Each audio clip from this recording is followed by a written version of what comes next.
حبايب قلبي عاملين ايه؟ يا رب تكونوا بخير. انا بقى النهارده بقى جايه لكم يا جماعه بحاجه جديده خالص. انا يعني جايه اقول لكم تجربتي. انا اللي عارفني انا بعمل رجيم بقالي سنتين، عماله اتخن واخس اتخن واخس، فانا خلاص بقى يعني ايه زهقت.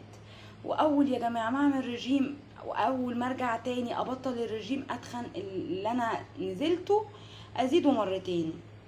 وموضوع ان انا باخد برشام والبرشام يزودني فلا، مع اني انا كنت بخس على البرشام. كنت اول ما اخد البرشام ممكن كان ينزلني 2 كيلو في الاسبوع وكنت بخس عليه، بس اول ما كنت بطله كنت ارجع للاكل بشراسة وكنت ازيد تاني.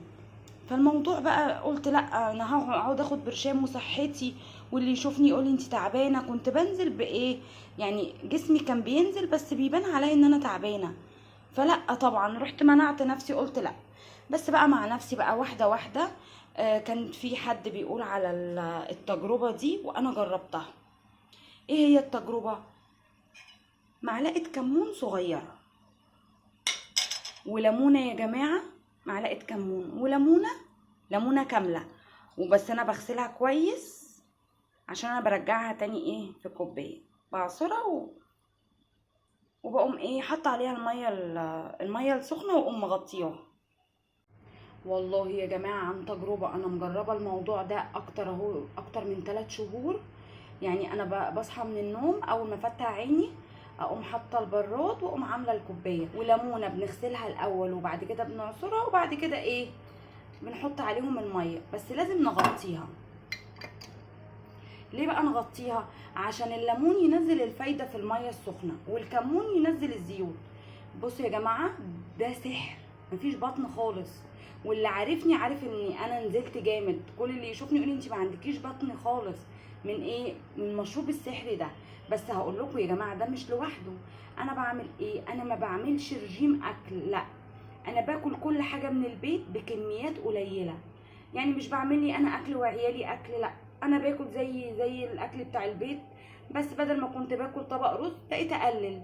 بقى كل حاجه ان انا كنت بعملها كنت بقلل، يعني دلوقتي بقيت اقلل منها. وانا نزلت كتير عن الاول بالطريقه دي.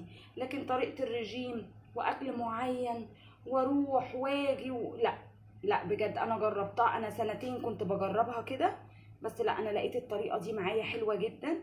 وعلى فكره يا جماعه ان مش المشروب ده برضو لوحده، الشاي الاخضر، الشاي الاخضر ده حاجه ممتازه جدا جدا جدا. يعني انا بقوم عامله المشروب ده ومعاه بالظبط الشاي، اول ما اشرب ده اقوم شاربه على طول ايه الشاي الاخضر، وافطر الفطار بتاعي العادي.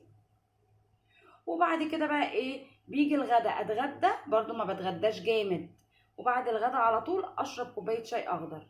وبالليل برضو عشان احنا برضو بنسهر، بعمل ايه؟ انا باكل بس ما باكلش وانام، يعني باكل وانام مثلا بعد 4 5 6 ساعات. علشان النوم هو ده، يعني بتاكلي وبتنامي هو ده اللي بيفرز المادة ان انت هتتخني بقى لا، جربوا كده والله العظيم يا جماعة. بصوا هتدعولي هتدعولي بجد. لازم الكوبايتين يبقوا مع بعض، يجهزوا مع بعض. ده اول حاجة بعملها الصبح، ما احطش اي حاجة في بقي الا دول. وبعد كده بقى لقيت نفسي بقيت مرتاحة. بطني بقت نزلت. يعني جربوها يا جماعة وهتدعولي. واي حد عنده اي تعليق يقولهولي وانا برضه هرد عليه.